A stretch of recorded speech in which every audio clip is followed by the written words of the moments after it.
हामी सुरु गरौँ। हामी युनिट 1 बाट सुरु गर्छौं। तपाईहरुलाई आज टेस्ट क्वेशन्स राखिएको छैन, किनभने पाठै नपढिकिन क्वेशन्स राख्नु भनेको त अलिकति ह्यारासमेन्ट गर्नु जस्तो हुन्छ। केही क्वेशनहरु पछि हामी हेर्न सक्छौं, संविधानसँग सम्बन्धित कुराहरु। त्यही भएर हामीले त्यतापट्टि गयौं। अब यहाँनेरि थोरै हामीले संविधान सबै पढ्नु पर्दैन, तर सामान्य कन्सेप्ट चाहिँ बुझौं। संविधानलाई देशको मूल कानुन मानिन्छ। मूल कानुन जसलाई फन्डामेन्टल ल भनेर बुझिन्छ, अरु होइन। अहिलेसम्म नेपालमा जम्मा 7 वटा संविधान जारी भएको छ। यो अहिले हामीले पढ्दै गरेको संविधान 7औं। हामीले पढ्दै गरेको संविधान चाहिँ 7औं हो है। यो कुरा चाहिँ हामीले हेर्नुपर्छ। त्यसमध्ये पहिलो संविधान भनेर कुनलाई मानिन्छ भन्दाखेरि यो नेपाल सरकार वैधानिक कानुन 2004 लाई, यो नेपाल सरकार वैधानिक कानुन भनेर जुन यो 2004 को छ, यो नेपालको पहिलो संविधान हो। संविधानको रूपमा मानिन्छ। यसलाई संविधान त भनिएर त्यहाँ लेखिएको होइन, तर संविधानको रूपमा लिइन्छ। र यो चाहिँ घोषणा चाहिँ भयो, कार्यान्वयनमा आएन। यसमा जम्मा 6 वटा भाग, 68 धारा यसरी गरेको छ। त्यस्तै नेपालको दोस्रो संविधान, अब यतापट्टि हामी जानु पर्दैन, एउटा कम्तीमा पहिलो संविधानसम्म थाहा पाऊँ। र त्यसपछि यो अहिले हामीले पढ्दै गरेको संविधानको नाम के हो भन्नु भने नेपालको संविधान मात्र हो। हामीहरूले पढ्नुपर्ने यही हो। यसलाई भन्दाखेरि नेपालको संविधान भनिएको छ र यसमा नेपालको संविधान 2072 भनेर लेख्नु पर्दैन। नेपालको संविधान भन्दा पुग्छ। यसको अलग गुण यही हो। अनि त्यसपछि यो थाहा पाउनु पर्यो संविधानको नाम के हो भन्नु भने त्यसपछि कहिले जारी गरिएको थियो भन्दा यो मिति हामीले थाहा पाउनुपर्छ। एउटा यो चाहिँ हामीले जान्नुपर्ने भित्र पर्छ। त्यसपछि हामीले थाहा पाउनुपर्ने यो 35 भाग यसमा छन्, यो कुरा थाहा पाउनुपर्छ। त्यस्तै 308 वटा धारा छन् र यो 9 वटा यसका अनुसूची छन्। यति बेसिक कुरो चाहिँ हामीले जान्नुपर्छ है। यो चाहिँ हामीले जानिन कोर्समा छैन भन्ने कुरो हुँदैन। कोर्स भन्दा बाहिर भए पनि यति कुरा चाहिँ जान्नै पर्छ। अब यति कुरा गरिसकेपछि थोरैमा हामीले हेरौं। यहाँबाट हामीले थाहा पाउनुपर्ने हालसम्म 2 पटक संशोधन भएको छ। संविधानमा 2 पटक संशोधन भएको छ। पहिलो संशोधन 2072 11-16 मा भयो। यो मिति पनि याद गर्नुपर्छ। दोस्रो संशोधन भनेर 2077 मा भएको छ।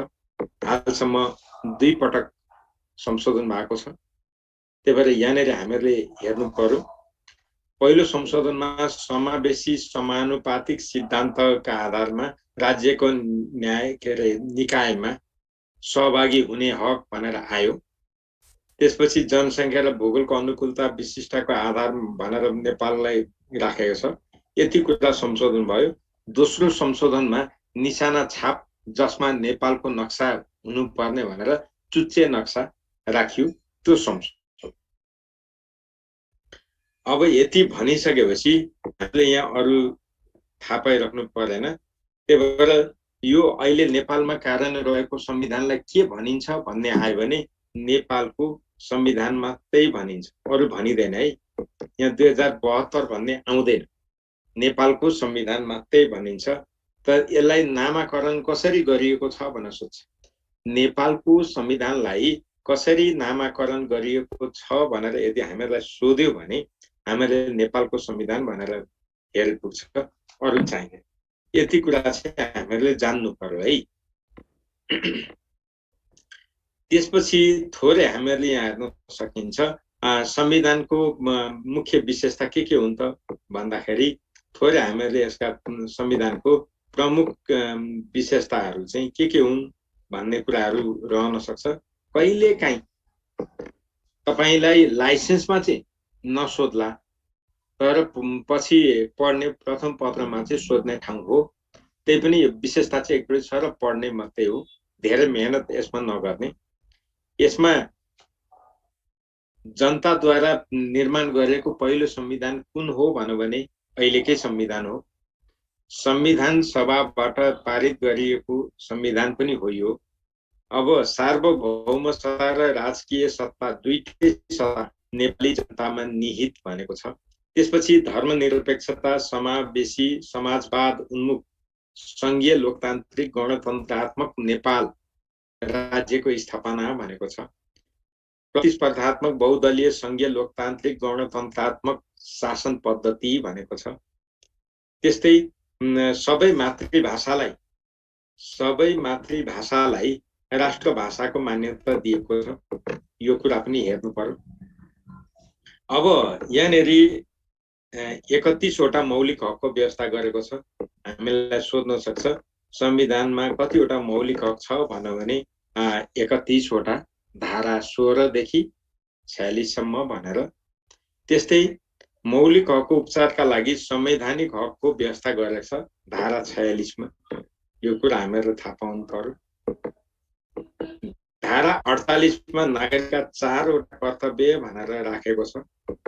यो कुरा हेर्नुपर्छ।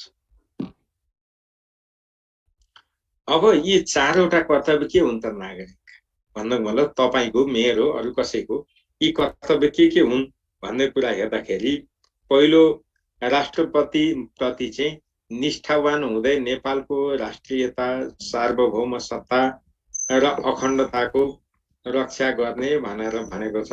यो पहिलो कर्तव्य। दोस्रोमा संविधान र कानुनको पालना भनेर भनेको छ। तेस्रोमा राज्यले चाहेका बखत अनिवार्य सेवा गर्ने, राज्यले चाह्यो भने हामी सबैलाई भनेको छ। अनि सार्वजनिक सम्पत्तिको सुरक्षा र संरक्षण गर्ने भनेको छ। यो 4वटा कर्तव्य भनेर नागरिकका कर्तव्य भनेर धारा 48 मा व्यवस्था गरिएको छ। हामीले संविधान सबै पढ्नु पर्दैन। तपाईहरुले यो निमावि तहमा अध्यापन अनुमति पत्रको लागि सबै विषय, संविधानका सबै विषयहरू पढ्नु पर्दैन। तपाईहरुले मौलिक हक र राज्यका निर्देशक सिद्धान्त पढे हुन्छ।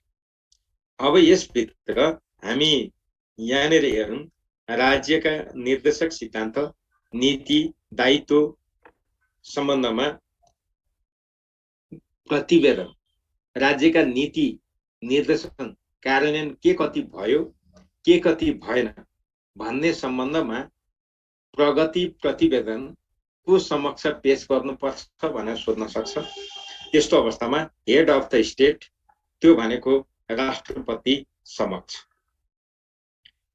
यो मूल राज्यका नीति निर्देशक सिद्धान्त कार्यान्वयन भयो भएन, राज्यका यो नीति सिद्धान्त कार्यान्वयन भयो भएन भने कुन अदालतमा प्रश्न उठाउन मुद्दा हाल्न पाइन्छ भन्ने प्रश्न सोध्छ। यस्तोमा कुनै पनि अदालतमा मुद्दा हाल्न पाइदैन, मुद्दा लाग्दैन। राज्यका सिद्धान्त भनेको निर्देशक सिद्धान्त र नीतिहरू कार्यान्वयन भयो वा भएन भने कुनै पनि अदालतमा प्रश्न गर्न पाइने छैन। यो कुरामा हेक्का राख्नु होला, जाँचमा नचुकिनु। यस्ता कुराहरू तपाईहरुलाई सोध्छ। अब त्यसपछि राज्यका प्रमुख नीति 13वटा छन्, यो कुरा बिर्सिनु भएन। त्यसपछि सहायक नीति भनेर 95वटा सहायक नीतिको व्यवस्था गरेको छ, यो कुरा पनि बिर्सिनु भएन। त्यसपछि यो प्रतिवेदन कहाँ बुझाउने भन्दा राष्ट्रपति समक्ष प्रतिवेदन बुझाउने।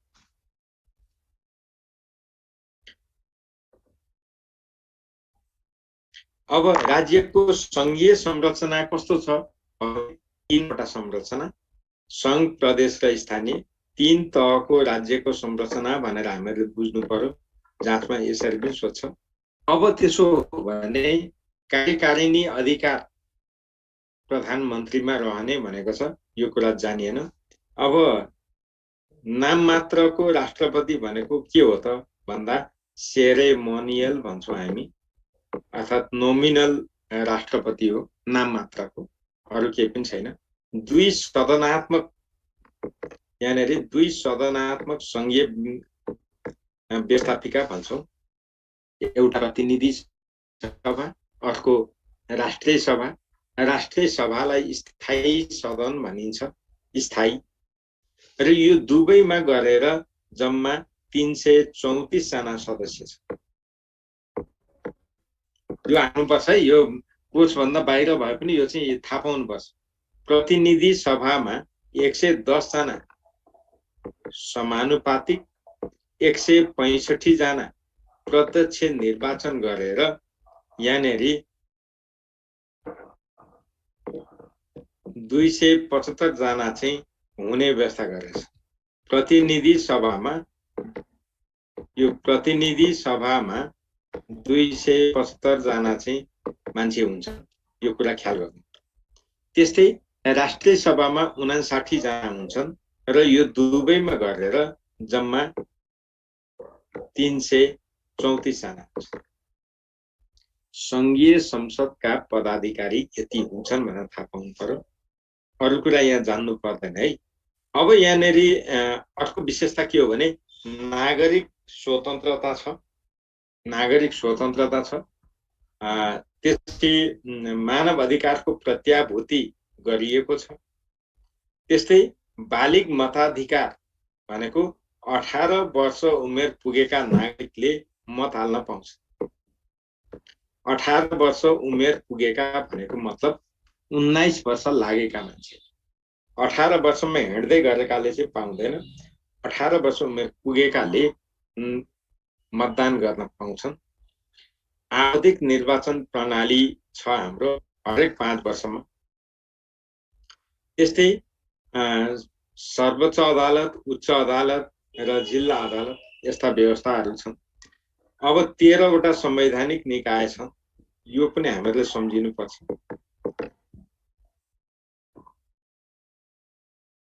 अब धारा 47 मा मौलिक हकको कार्यान्वयनका लागि 3 वर्षभित्र कानुनी व्यवस्था गर्ने भनेर भनेको हो, यो व्यतीत भइसक्यो।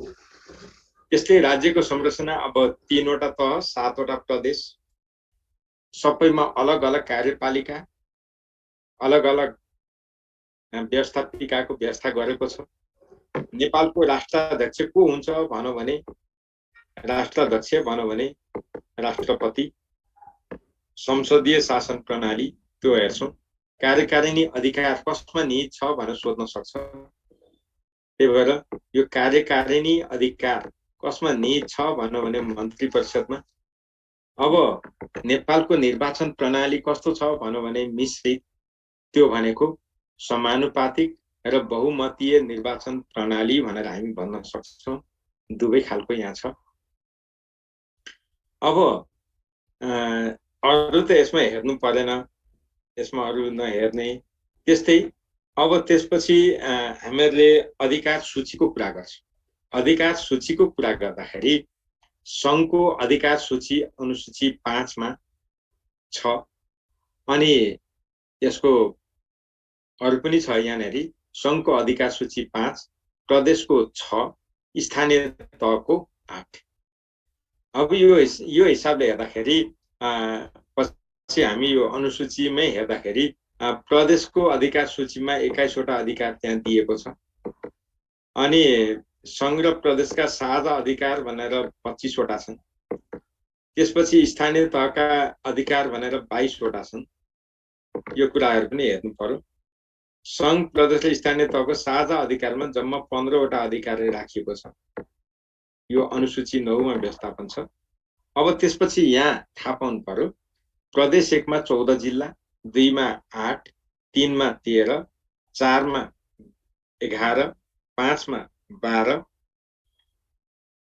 अनि 6 मा 10 र 7 मा 9 गरेर यसरी राखिएको छ।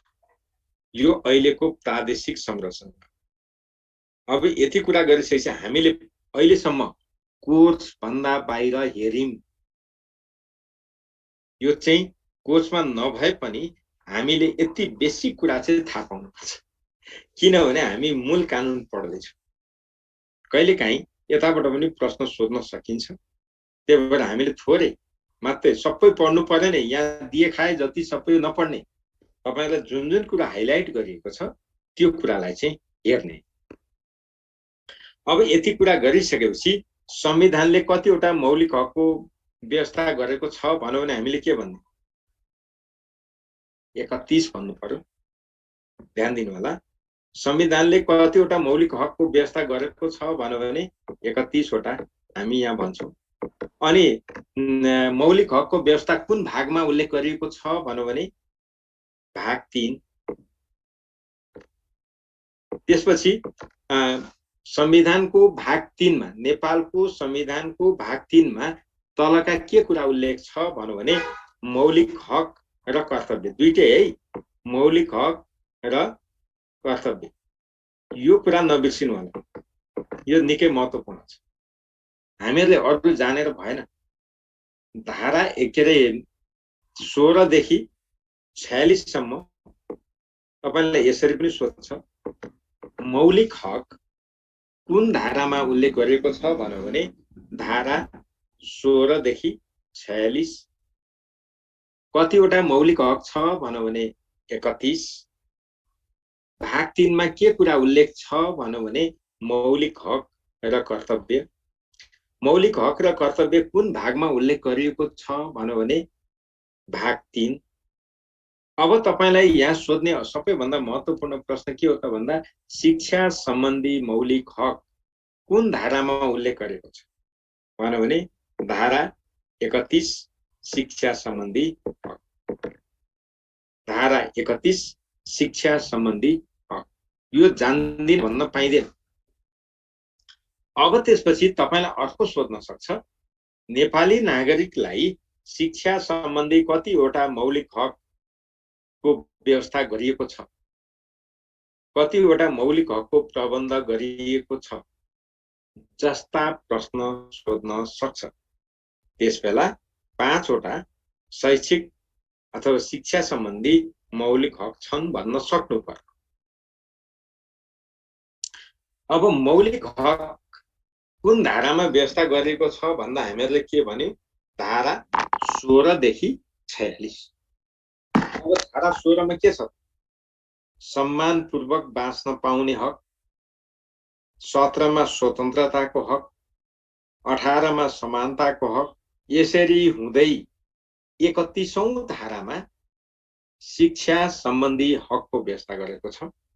यो कुरा ख्याल गर्नु पर्यो। त्यस्तै धारा 32 भाषा संस्कृति, धारा 27 सूचनाको हक, धारा 38 महिलाको हक, धारा 39 बालबालिकाको हक, धारा 40 दलितको हक। यति चाहिँ हामीहरूले ध्यान दिनै पर्छ। पढ्ने चाहिँ धारा 31। तर कहिलेकाहीँ यताबाट पनि प्रश्न सोध्न सक्छ। त्यो भएर यति कुरा चाहिँ हामीले हेर्नुपर्छ है। यो सबै धारा कण्ठ गर्ने भनेको होइन। यहाँ तपाईलाई हाइलाइट गरेका धाराहरू चाहिँ याद गर्नु। अब तपाईलाई सोध्ने अर्को प्रश्न यहाँनेरि, संविधान प्रदत्त मौलिक हकको कार्यान्वयन गर्ने संवैधानिक उपचारको हक कुन धारामा व्यवस्था गरिएको छ भन्यो भने धारा 46। यति चाहिँ हामीले हेर्नुपर्छ।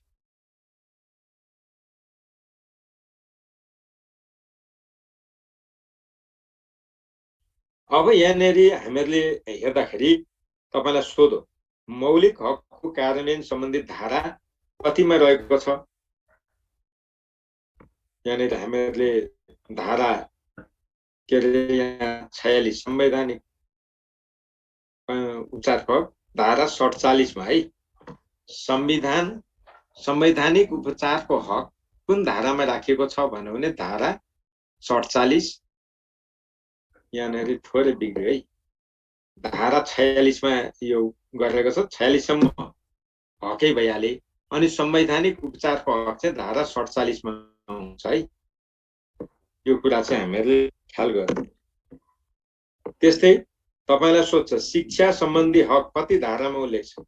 हामीलाई सोध्नुपर्ने कोर्सको प्रश्न चाहिँ यो मात्रै हो। कोर्स अनुसारको प्रश्न चाहिँ यही मात्रै हो। यो चाहिँ धारा 31 भन्नु पर्यो। त्यस्तै शिक्षा सम्बन्धी पहिलो हक कुन हो? अब तपाईले अघिका कुरा बिर्से पनि केही फरक पर्दैन, तर तपाईले बिर्सिनै नपाइने र राम्रैसँग याद गर्नुपर्ने कुरा चाहिँ तपाईले यो शिक्षा सम्बन्धी हकमा प्रत्येक नागरिकलाई आधारभूत शिक्षाको पहुँच यो एउटा हक बिर्सिन पाइँदैन। प्रत्येक नागरिकलाई राज्यबाट आधारभूत तहसम्मको शिक्षा अनिवार्य निशुल्क तथा माध्यमिक तहसम्मको शिक्षा निशुल्क। अब यहाँनिर तपाईहरुले बुझ्नुपर्ने कुरा के हुन्छ भने आधारभूत तह भनेको ईसीडी देखि कक्षा 8 सम्म चाहिँ अनिवार्य पनि हो, निशुल्क पनि। ईसीडी देखि कक्षा 8 सम्मको अनिवार्य पनि हो, निशुल्क पनि हो। तर कक्षा 9 देखि 12 सम्म चाहिँ निशुल्क भनेर यहाँ भनेको छ, अनिवार्य होइन। अनिवार्य र निशुल्क दुईटा कुराको प्रावधान छ। कक्षा 12 सम्म निशुल्कै भइहाल्यो, त्यसमा केही कुरो भएन। तर अनिवार्य चाहिँ कक्षा 8 सम्म मात्रै छ। अनिवार्य भनेको यदि बा आमाले नानी बाबुलाई पढ्नलाई बालबालिका पठाएनन् भने पनि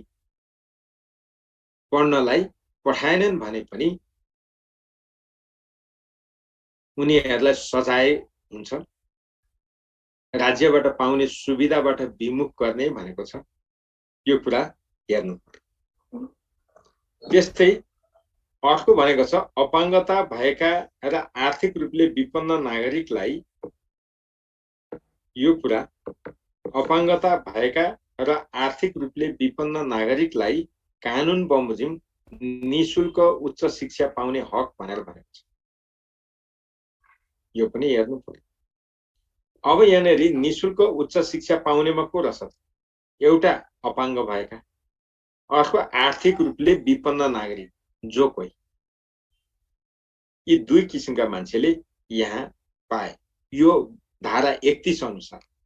त्यस्तै दृष्टिविहीन नागरिकलाई ब्रेल लिपिमा र बहिरा र स्वर बलाइ सम्बन्धी अपाङ्गता भएका नागरिकलाई सांकेतिक भाषाको माध्यमबाट कानुन बमोजिम निशुल्क शिक्षा पाउने भनेको छ। तर कुन तहसम्मको त्यो चाहिँ छैन, त्यो कुरा चाहिँ छैन है। दृष्टिविहीनलाई ब्रेल लिपिमा तपाईले कहिलेकाहीँ जाँचमा सोध्छ दृष्टिविहीनलाई कुन माध्यमबाट शिक्षा दिने मौलिक हक छ भन्यो भने ब्रेल लिपिमा। सुनाइ सम्बन्धी समस्या भएका बालबालिकालाई कुन भाषामा शिक्षण गर्ने भनेको छ भन्यो भने सांकेतिक भाषा, साइन ल्याङ्ग्वेज। यो कुरा सम्झिनु पर्यो। अब नेपालमा बसोबास गर्ने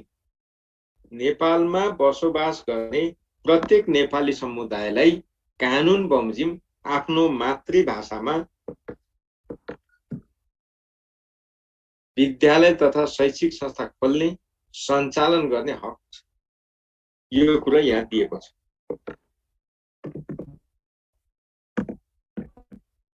यो चाहिँ आफ्नो मातृभाषामा शिक्षा पाउने र त्यसको लागि विद्यालय खोल्ने सञ्चालन गर्ने सम्बन्धी कुरा छ। त्यस्तै भाषा सम्बन्धी हक कुन धारामा छ भन्यो भने धारा 32। अब यहाँ अरु त जानिराख्नु पर्दैन, शिक्षासँग सिधा यो पनि सम्बन्ध राख्छ। त्यस्तै महिला सम्बन्धी हक भनेर यहाँ दिएको छ। शिक्षा सम्बन्धी के भनेको छ भने महिलालाई शिक्षा, स्वास्थ्य, रोजगारी र सामाजिक सुरक्षामा सकारात्मक विभेदका आधारमा विशेष अवसर प्राप्त गर्ने हक हुने भनेर भनेको छ महिलाको लागि। त्यही भएर यो पनि हामीले पढ्नु पर्यो, त्यति मात्रै हेरेर हुँदैन नि। त्यस्तै बालबालिकाको हेर्नुहोस् त हकमा के भन्छ भने धारा 39 मा त छ, के भनेको छ भने प्रत्येक बालबालिकालाई परिवार तथा राज्यबाट शिक्षा, स्वास्थ्य, पालन पोषण आदिमा सर्वाङ्गीन व्यक्तित्व विकासको हक हुने भनेको छ। यो कुरा सम्झिनु। त्यस्तै प्रत्येक बालबालिकालाई प्रारम्भिक बाल विकास तथा बाल सहभागिताको हक भनेको छ, यो पनि याद गर्नु। त्यसपछि दलितको सम्बन्धमा शिक्षा के गरेको छ त भन्दा प्राथमिक तहदेखि उच्च शिक्षा बमोजिम कानुन बमोजिम उच्च शिक्षासम्म छात्रवृत्ति सहित निशुल्क शिक्षाको व्यवस्था गरिएको कुरा गर्छ। प्राथमिकदेखि उच्च शिक्षासम्म कानुन बमोजिम छात्रवृत्ति सहित निशुल्क शिक्षाको व्यवस्था यहाँ गरिएको छ। त्यस्तै प्राविधिक र व्यावसायिक शिक्षा उच्च शिक्षामा दलितका लागि कानुन बमोजिम विशेष व्यवस्था गर्ने भनेको छ। अर्को धारामा 42 मा शिक्षा सम्बन्धी हक के छ त भन्दाखेरि आर्थिक रूपले विपन्न लोपोन्मुख समुदायका नागरिकको संरक्षण उत्थान सशक्तिकरण विकासका लागि शिक्षा भनेर यहाँ ल्याएर जोडिएको छ। यिनीहरूमा विशेष अवसर तथा लाभ पाउने हक हुनेछ भनेको छ। यति कुरा हामीहरूले बिर्सनु। अब हामी फेरि अघिको ठाउँमा फर्किन्छौँ। अब अघि हामीहरू जुन यो पढ्यौँ यहाँनेरि कानुन हो निशुल्क शिक्षा पाउने भनेको छ। यो धारा उपधारा 3 मा हेर्नुस् त, अपाङ्गता भएका र आर्थिक रूपले विपन्न नागरिकलाई कानुन बमोजिम निशुल्क उच्च शिक्षा पाउने हक भनेको छ। अब तपाईलाई प्रश्न कसरी सोध्छ भने उच्च शिक्षासम्म निशुल्क शिक्षा पाउने हक कसलाई प्रदान गरिएको छ? कमा त्यहाँनेरि तपाईलाई अप्सन दिन्छ, अपाङ्गता भएका व्यक्ति, अपाङ्ग व्यक्ति, आर्थिक रूपले विपन्न व्यक्ति अथवा नागरिक। त्यसपछि तपाईलाई त्यहाँनेरि दलित भन्छ र माथिका सबै भन्छ। अब हामीले माथिका सबैमा चिनो लाउनु पर्छ, किनभने दलित सम्बन्धी हकले पनि कानुन बमोजिम के अरे यहाँनेरि उच्च शिक्षा प्रदान, यहाँ उसलाई त दलितलाई त्यसो भनेकै छैन, दलितलाई पनि उच्च शिक्षासम्म निशुल्क शिक्षा दिने भनेर यहाँ भनेको छ। हेर्नुहोस् त, प्राथमिकदेखि उच्च शिक्षासम्म कानुन बमोजिम छात्रवृत्ति सहित छात्रवृत्ति पनि दिने भनेको छ। त्यही भएर उच्च शिक्षासम्म कसले निशुल्क पाउँछन् भन्दा 3 जना, एउटा अपाङ्ग भएकाले, अर्को दलितले, अर्को आर्थिक रूपले विपन्नले। त्यही भएर यो 3 थरीका मान्छेले चाहिँ नेपालमा उच्च शिक्षासम्म निशुल्क पढ्न पाउने रहेछन्, अरूले पाउँदैन। तपाईलाई जाँचमा सोध्ने एउटा महत्त्वपूर्ण एरिया हो यो। ल अहिले तपाईलाई यहाँ जति हाइलाइट गरेको छ त्यसलाई चाहिँ तपाईले विशेष पढ्नुपर्छ, अरु त्यति पर्दैन। अब त्यसपछि भाग 4 मा राज्यका निर्देशक सिद्धान्तको कुरा गरेछ। यो भाग 4 मा राज्यका निर्देशक सिद्धान्त। अब यहाँनेरि थोरै हामीले यति कुरा गर्दा गर्दै यहाँ हेर्नुपर्छ, मौलिक हकसँग सम्बन्धित केही कुराहरू थाहा पाउनुपर्छ। अहिलेको संविधानमा 10 वटा नयाँ मौलिक हक थपिएका छन्। 10 वटा कम्प्लिटली नयाँ मौलिक हक है, 10 वटा 10 वटा मौलिक हकहरू थप गरेको छ। अब जबकि 21 को संविधानमा के अरे 63 को संविधान अन्तरिम संविधानमा 21 वटा रहेका थिए र अहिले कति भए 31, त्यही भएर 10 वटा छ है। अब यहाँनेरि के भन्छ भने नयाँ थप गरेका मौलिक हक, कम्प्लिटली नयाँ थपिएका मौलिक हकहरू 6 वटा भन्छ। कुनमा त भन्दा धारा 31, 21, 26 यिनीहरू गरेर, अरु चाहिँ पहिलेकैलाई संशोधन गरिएको छ, टुक्र्याइएको छ। यसरी हेर्दाखेरि नेपालको मौलिक हकको कार्यान्वयनका लागि राज्यले आफूसँग कति वर्षभित्र कानुनी व्यवस्था गर्ने भनेको छ भन्यो भने 3 वर्ष। यो कुरा हामीहरूले हेर्नु पर्यो। त्यसपछि नागरिकका कर्तव्य कति धारामा व्यवस्था गरिएको छ भन्यो भने धारा 48, कतिवटा कर्तव्य भन्दा 4 अघि हामीहरूले पढेकै कुरा। अनि राज्यका निर्देशक सिद्धान्त कति भागमा रहेको छ भन्यो भने भाग 4 मा राज्यका सिद्धान्त तथा नीति भनेर उल्लेख गरेको छ।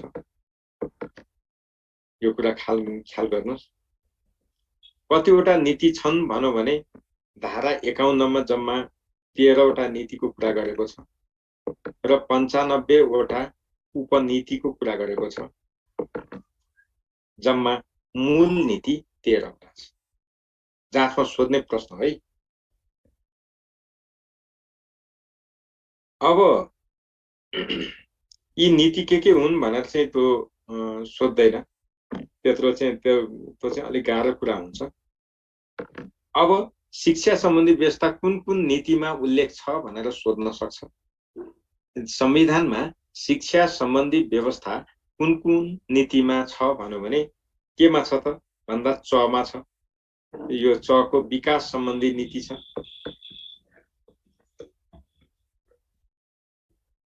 विकास सम्बन्धी नीति यहाँ के भन्छ, विकास सम्बन्धी नीतिको 4 नम्बरमा के भनेको छ भने वैज्ञानिक अध्ययन, अनुसन्धान एवं विज्ञान र प्रविधिको आविष्कार, उन्नयन र अभिवृद्धि गर्ने तथा वैज्ञानिक, प्राविधिक, बौद्धिक र विशिष्ट प्रतिभाहरूको संरक्षण गर्ने भन्छ। यो एउटा नीति हो। त्यस्तै जमा नागरिकका आधारभूत आवश्यकता सम्बन्धी नीति अन्तर्गत के समेटेको छ त भन्दा शिक्षालाई वैज्ञानिक, प्राविधिक, व्यावसायिक, सिपमूलक, रोजगारमूलक र जनमुखी बनाउँदै, वैज्ञानिक, प्राविधिक, व्यावसायिक, सिपमूलक, रोजगारमूलक र जनमुखी, यसलाई विशेष हेर्नु। यो गाह्रो प्रश्न हुन्छ है, तपाईहरुले यो कुरा सम्झिनु पर्यो। त्यस्तै अब यसले कस्तो जनशक्ति उत्पादन गर्ने भन्छ त भन्दाखेरि अब यो हिसाबले हेर्दाखेरि एउटा सक्षम जनशक्ति, प्रतिस्पर्धी, नैतिक र राष्ट्रिय हित प्रति समर्पित जनशक्ति भन्छ। यो कुरालाई हामीहरूले हेर्नु पर्यो। जाँचमा सोध्दा हामीहरूले गल्ती गर्नु भएन, यो कुरा चाहिँ ख्याल गर्नु होला।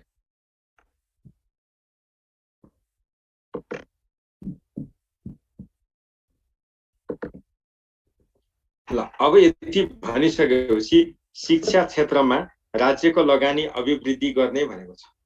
लगानीलाई अभिवृद्धि गर्ने एउटा कुरा यसले नीतिले अंगीकार गरेको छ।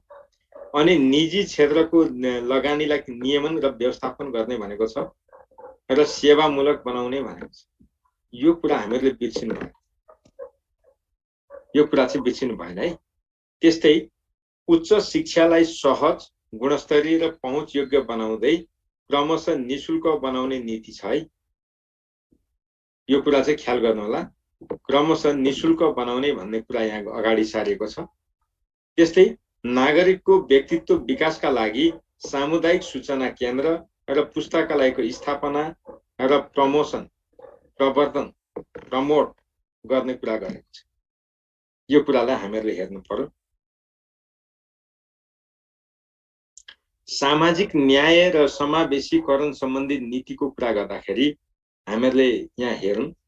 सामाजिक न्याय र समावेशीकरण सम्बन्धी नीति यहाँनिर आउँदाखेरि उपधारा 7 मा राष्ट्रिय विकासमा युवा सहभागिता अभिवृद्धि गर्दै राजनीतिक, आर्थिक, सामाजिक र सांस्कृतिक अधिकारहरूको पूर्ण उपयोगको वातावरण सिर्जना गर्ने भनेर भनेको छ। यसरी नीतिमा शिक्षाहरूलाई समेटिएको छ। अब हामीहरूले यहाँनिर यही कुरा संक्षेपमा यताबाट हामीहरूले पढ्यौं। म तपाईहरुलाई यहाँ अर्को एउटा देखाउँछु, एकछिन वेट गर्नु होला।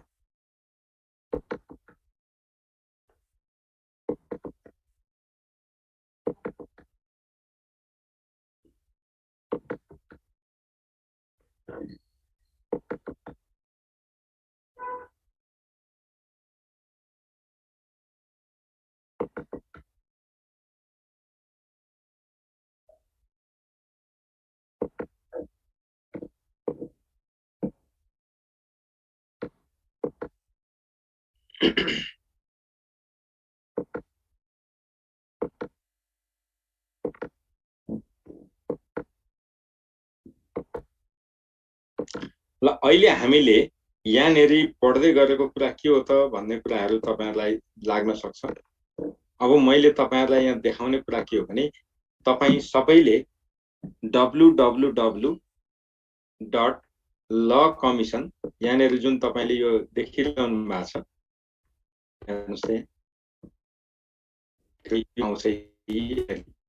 त्यहाँ यो नेपाल कानुन आयोग यहाँनेरि दिएको हुन्छ यी संविधान भनेर यहाँ हुन्छ। यहाँबाट तपाईहरुले डाउनलोड गर्न सक्नुहुन्छ। तपाईले अंग्रेजीमा हेर्ने कि कुनमा हेर्ने त्यो कुरा तपाईले गर्न सक्नुहुन्छ। त्यही भएर यो कुरा चाहिँ ख्याल गर्नुस् है। एकैचोटी तपाई यो वेबसाइटमा जानु भयो भने तपाईले संविधान डाउनलोड गर्न सक्नुहुन्छ। अब यति कुरा गरिसकेपछि हामीले यो पढ्दै गरेर के हो त नेपालको संविधान यो कुरा ख्याल गर्नु। अब त्यसपछि हामीले यहाँनेरि नेपालको संविधान भन्यो राजपत्रमा प्रकाशन यो मितिलाई लागू मिति जारी मिति यसरी भनिन्छ। यो कुरा ख्याल गर्नु होला। यो मिति हामीले याद गर्यौं।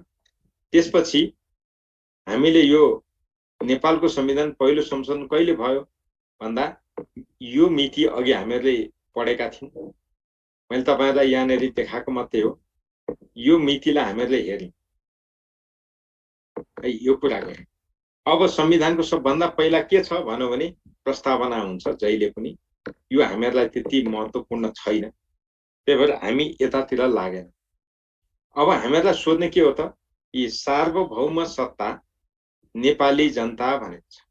त्यही भएर कसमा निहित रहेछ नेपाली जनता। यो कुरा हेर्नु पर्यो। अरु हेर्नु परेन। यहाँ धेरै भाषा छ त्यसलाई छोड्ने।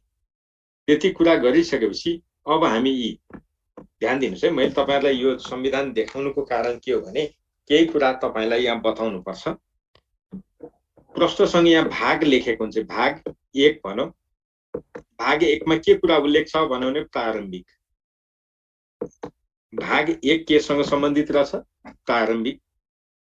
अब जुन यो अंक यता देख्नुहुन्छ नि यो अंक 1 अंक 2 अंक 3 यो देख्नुहुन्छ नि यो के हो यसलाई हामी धारा भन्छौं। यसलाई हामी यो अगाडिपटि लेखेको अंकलाई हामीले धारा भनेको। यो माथिको भाग 1 यो त बुझिहाल्यो। त्यसपछि यो तल त्यसको नाम हो। अब यो ब्राकेटमा जुन 1 लेखिन्छ यो चाहिँ उपधारा हो। धारा 1 को उपधारा 1। यो धारा 1 को उपधारा 2। हेर्नुस् त यहाँ धारा 1 को उपधारा 2 यसरी बुझ्नुपर्छ। अब तपाईलाई सोध्ने प्रश्न एउटा यो हो सार्वभौम सत्ता र राजकीय सत्ता कसमा निहित रहन्छ भन्दा यी सिधै नेपाली जनता भनेर यही दिएको छ। यहीबाट प्रश्न आउने। त्यही भएर हामीले यहाँ पढ्दाखेरि यसरी पढ्नु। अरु चाहिएन। अब यहाँनेरि नेपाल राज्य भनेर भन्छ कस्तो हो त भन्दा यहाँ दिएकै छ। यसमा के भन्नु पर्दैन। राष्ट्रभाषा के त राष्ट्रभाषा भन्नाले के बुझिन्छ भन्दा नेपालमा बोलिने सबै मातृभाषा राष्ट्रभाषा। यहाँबाट हामीलाई अब सरकारी कामकाजको भाषा कुन हो त भन्नु भने देवनागरी लिपिमा लेखिने नेपाली भाषा। यो कुरा हामीले याद गर्नु। धारा यो 7 मा छ। अब त्यसपछि राष्ट्रिय झण्डा गान हामी पढ्दैनौं। यसरी नै दिएको हुन्छ नि। अब हेर्नुस् त यी भाग 2 नागरिकता तर धारा कन्टिन्यू छ। छुटेको छैन है। यो कुरा ख्याल गर्नु। यहाँनेरि कहीँ छोडेको छैन। हामीले त्यो पढ्नु पर्दैन। अब त्यही भएर भाग 3 हो हामीले पढ्नु पर्ने यो। हेर्नुस् त अघि हामीले भनेको यही त हो पढेको। मौलिक हक र कर्तव्य भनेर नाम दिएको छ। त्यही भएर तपाईलाई जाँचमा सोधो मौलिक हक र कर्तव्य कुन भागमा छ भन्नु भने भाग 3। त्यसो भने मौलिक हक कुन धाराबाट प्रारम्भ भएको छ? मौलिक हक कुन धाराबाट प्रारम्भ भएको छ? धारा 16 यहाँदेखि सुरु भयो। सम्मानपूर्वक बाँच्न पाउने हक यहाँनेरि दिएको छ। अब मृत्युदण्ड दिने गरी सजाय कानुन बनाइने छैन भनेको छ। त्यस्तै दोस्रोमा स्वतन्त्रताको हक छ। नेपाली नागरिकलाई कति किसिमका स्वतन्त्रता दिएको छ भन्नु भने 6 किसिम ती के त यो यति स्वतन्त्र, यो 6 वटा स्वतन्त्रता दिएको छ। अब यो हामीलाई त्यति धेरै महत्त्वपूर्ण नभएकोले त्यसलाई छोडी यहाँ अरु हामीले हेर्दैनौँ है, यो कुरा ख्याल गर्नु। त्यस्तै अब हामीले समानताको हक यो पनि पढ्दैनौँ, हामीले सिधै धारा 31 मा जान्छौँ।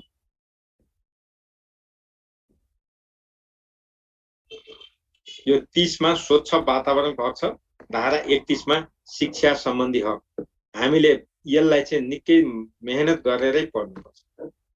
यो चाहिँ हाम्रो लागि सर्वाधिक महत्त्वको विषय यही। अब तपाईलाई यहाँ कहिलेकाहीँ सोध्छ उपधारा 1 मा के छ भन्नु भने प्रत्येक नागरिकलाई आधारभूत शिक्षामा पहुँचको हक हुने।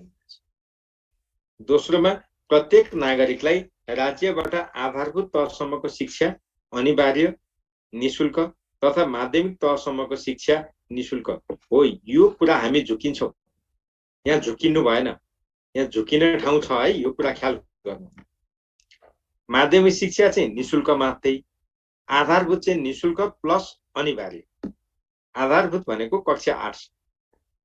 त्यस्तै अपाङ्गता भएका र आर्थिक रूपले विपन्न नागरिकलाई कानुन बमोजिम निशुल्क उच्च शिक्षा, शुल्क नतिरिकन उच्च शिक्षा एमए सम्म पढ्न पाउने। त्यस्तै दृष्टिविहीन नागरिकलाई यहाँनेरि ब्रेल लिपिमा, बहिरा र स्वर बोलाइ सम्बन्धी अपाङ्गता भएका नागरिकलाई सांकेतिक भाषाको माध्यमबाट सिक्न पाउने, त्यो पनि निशुल्क हकको व्यवस्था गरेको छ।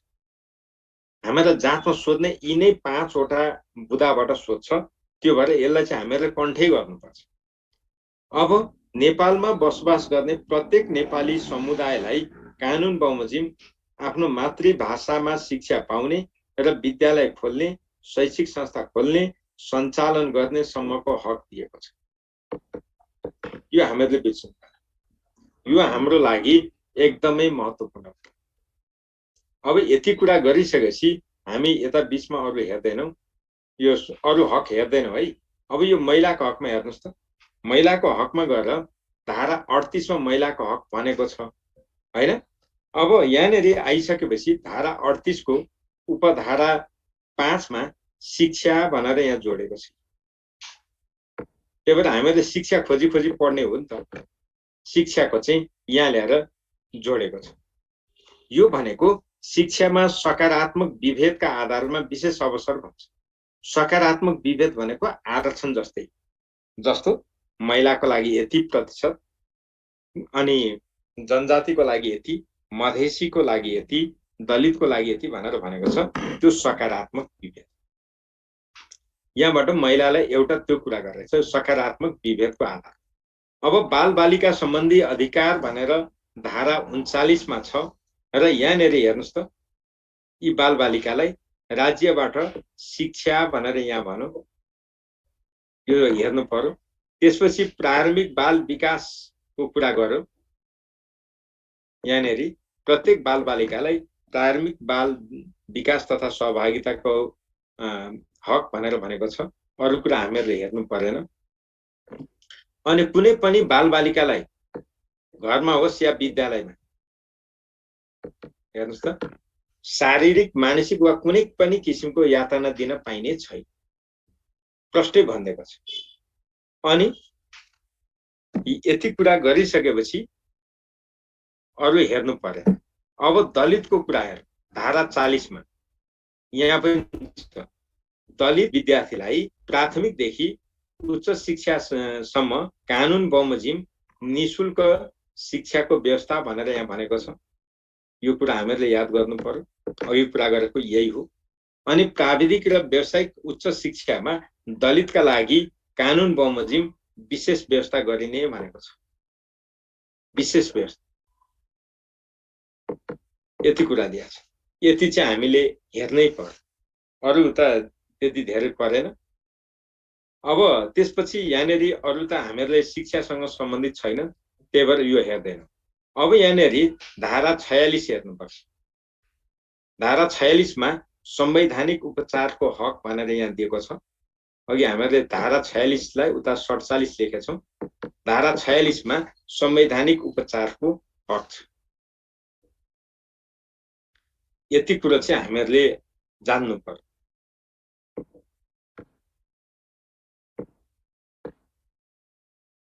मैले एकछिन यसलाई गरेँ।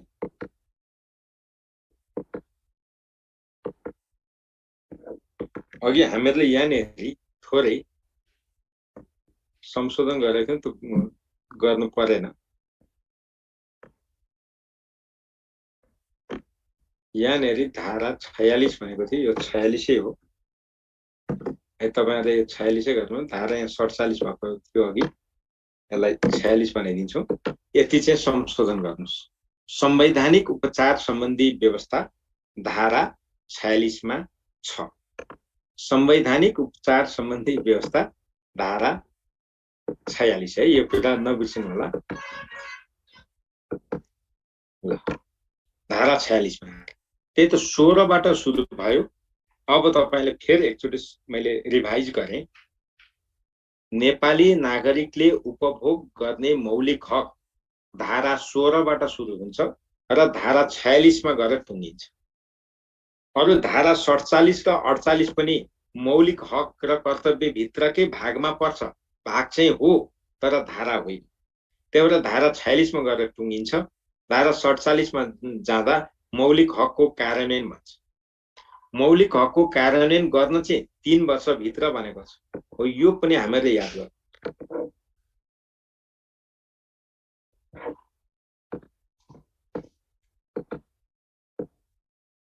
3 वर्ष भित्र चाहिँ कानुनी व्यवस्था गर्ने भनेको छ। त्यसपछि हामीहरूले थाहा पाउनु पर्ने यो नागरिकका कर्तव्य अघि जुन 4 वटा भनेर हामीले उताबाट पढ्यौं 48 त्यो कुरा। यति कुरा हामीहरूले यहाँबाट जानिसकेपछि अरु कुरामा टाउको दुखाउनु पर्यो। यति कुरा हो हामीले पढ्ने। अब यति सकेपछि मौलिक हकको कुरा सकेपछि अब हामीले यो हो एउटा पढ्नु पर्ने। यति हाम्रो कोर्स अनुसार पढ्नु पर्ने कुरा चाहिँ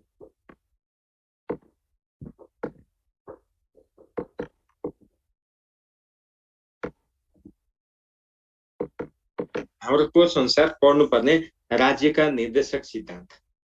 अब त्यसो भने यसले के भन्छ भने यस भागमा उल्लेखित निर्देशक सिद्धान्त नीति दायित्व राज्य सञ्चालनको मार्ग निर्देशकका रूपमा रहन्छ। तपाईलाई सोध्छ जान्छ राज्य सञ्चालनका मार्ग निर्देशक तलका कुन हो? राज्य सञ्चालनको मार्ग निर्देशक तलका कुन हो? यो सोध्यो भने निर्देशक सिद्धान्त, नीति र दायित्व, यो 3टा कुरा। यो 3वटा कुरालाई यहाँनिर मार्ग निर्देशकका रूपमा लिएको छ, गाइडिङ प्रिन्सिपलको रूपमा लिएको देखिन्छ। यो कुरा ख्याल गर्नुस् है। राज्यले यस भागमा उल्लेखित सिद्धान्त नीति दायित्वको कार्यान्वयन गर्न आवश्यकता अनुसार स्रोत साधन परिचालन गर्ने गराउने छ भनेको छ। राज्यले के गर्छ त भनौं भने स्रोत र साधनको परिचालन गर्ने गराउने, यो कुरा ख्याल गर्नु। त्यसपछि निर्देशक सिद्धान्त। निर्देशक सिद्धान्त जम्मा 4 वटा छ। एउटा हेर्नु त यत्रो लामो छ। नेपालको स्वतन्त्रता, सार्वभौम सत्ता, भौगोलिक अखण्डता, स्वाधीनतालाई सर्वोपरि राख्दै नागरिकको जीव, धन, समानता र स्वतन्त्रताको संरक्षण गरी कानुनको शासन, मौलिक हक, मानव अधिकार। अब यत्रो भोकेर कहीँ पार लाग्छ त? लाग्दैन। यो चाहिँ पढ्ने मात्रै, कन्सेप्ट बुझ्ने, यसमा केही पनि हुँदैन। त्यही भएर यहाँनिर हामीहरूले के बुझ्नु पर्यो भने राजनीतिक उद्देश्यलाई एउटा सिद्धान्तको रूपमा स्वीकार गरेको छ। यो उद्देश्यलाई चाहिँ सम्झिनु। एउटा राजनीतिक उद्देश्य चाहिँ गणतन्त्रलाई सुदृढ गर्ने राजनीतिक उद्देश्य भन्छ। जे भने पनि अघि भन्दै आएका कुराहरू। दोस्रो धर्म, संस्कृति, संस्कार, परम्परा यी भनेको छ। यो भनेको राज्यको सामाजिक र सांस्कृतिक उद्देश्यमा जोड दिएको छ दोस्रो निर्देशक सिद्धान्तले। त्यस्तै तेस्रोले केमा जोड दिन्छ त भन्दा के अरे समाजवाद उन्मुख स्वतन्त्र र समृद्ध अर्थतन्त्रको विकास गर्ने राज्यको आर्थिक उद्देश्य। यो कुरा ख्याल गर्नु पर्यो। यो चाहिँ जाँचमा सोध्ने कुरा यी चाहिँ हुन्। ती माथिका त्यत्रो विधि पढ्नु पर्दैन, यो भन्दा बाहिरको क्वेसन यहाँ आउँदैन। त्यही भएर यति कुरा हेर्नुपर्छ है। अब अर्को एउटा निर्देशक सिद्धान्त के हो त भन्दाखेरि स्वतन्त्रता, सार्वभौम सत्ता, भौगोलिक अखण्डता, स्वाधीनता, यो वाक्य तपाईले अलिकति पढ्नुपर्छ र सार्वभौमिक समानताका आधारमा अन्तर्राष्ट्रिय सम्बन्ध कायम हुने भनेको छ। नेपालको स्वतन्त्रता, सार्वभौम सत्ता, भौगोलिक अखण्डता, स्वाधीनता र राष्ट्रिय हितको रक्षा गर्दै सार्वभौमिक समानताका आधारमा अन्तर्राष्ट्रिय सम्बन्ध कायम गर्ने कुरा यहाँ राखेको छ। यो कुराहरू चाहिँ यी चारवटा, एउटा राजनीतिक उद्देश्य, सामाजिक र सांस्कृतिक उद्देश्य, आर्थिक उद्देश्य र यो अन्तर्राष्ट्रिय सम्बन्ध, यो चाहिँ हाम्रा चारवटा निर्देशक सिद्धान्त छन्। यो कुरा अब राज्यका नीतिहरू जम्मा यसरी हेर्दै गयौं। क एउटा नीति, कमा भएको एउटा नीति, खमा भएको दोस्रो नीति, यस्ता 13 वटा नीति छन्। अनि यो 6, 7 अनि 1 साथ गर्दा 95 वटा यस्ता नीतिहरू छन्। यहाँनिर यत्रा विधि छन्। अब शिक्षा सम्बन्धी नीति कहाँ छ त भनेर हामीहरूले हेर्नुपर्ने हुन्छ यहाँनिर। त्यही भएर शिक्षाका नीति जस्तो बहुभाषिक नीति अवलम्बन गर्न छँदैछ, यो हेर्नु पर्दैन। त्यस्तै उद्योग वाणिज्यमा हाम्रो छैन, अघि तपाईहरुलाई देखाएको। कृषिमा पनि छैन। विकास सम्बन्धी नीतिमा थोरै छ, अघि हामीले देखाइसकेको छौं। जस्तो अध्ययन अनुसन्धान, यो कुराहरू यहाँ दिएको छ। अनि सूचना प्रविधिको प्रयोग भनेर भनेको छ, यहाँ अरु हेर्नु पर्दैन। प्राकृतिक साधन र स्रोत भनेर भन्छ, यसमा शिक्षाको कुरो छैन। नागरिकका आधारभूत आवश्यकता हो, यो चाहिँ शिक्षा सम्बन्धी नीति यसमा छ। अब तपाईलाई जाँचमा सोध्छ, शिक्षा सम्बन्धी नीति मूल नीति कुन, संविधानको कुन नीति अन्तर्गत राखिएको छ भने नागरिकका आधारभूत आवश्यकता, शिक्षालाई वैज्ञानिक, प्राविधिक, व्यावसायिक, सिपमूलक, रोजगारमूलक, जनमुखी बनाउने, यति कुरा हामीले सम्झिनु पर्यो।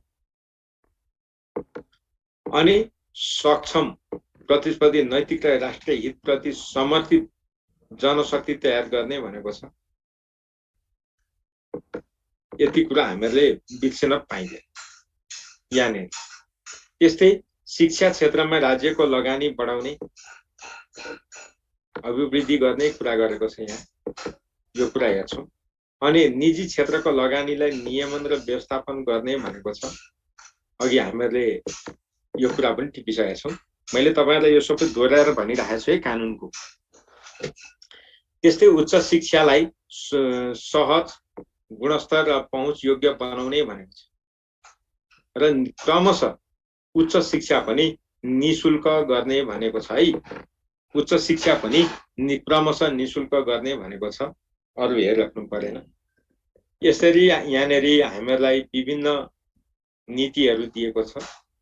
अब अरुमा हाम्रो शिक्षासँग सम्बन्धित कुरा छैन, जुनमा छ त्यही मात्रै हामी हेर्छौं, अरु हेर्दैनौं है।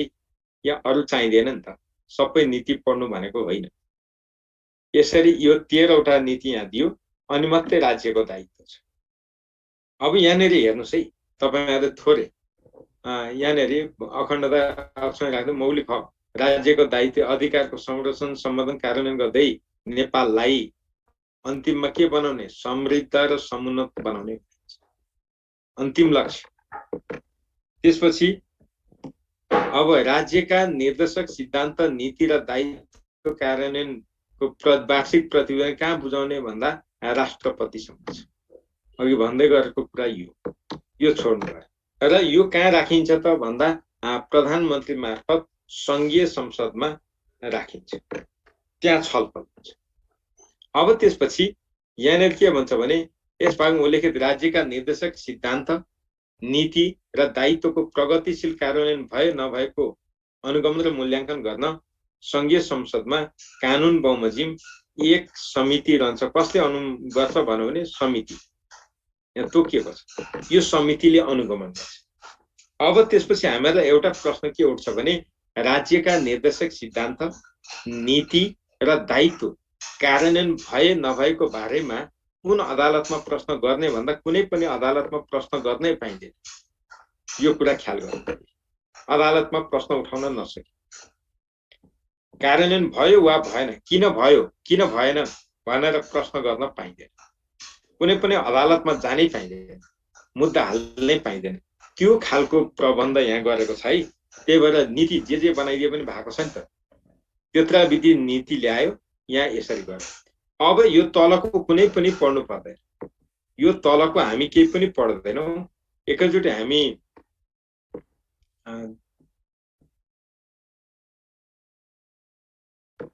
यहाँनिर हामी जान्छौँ।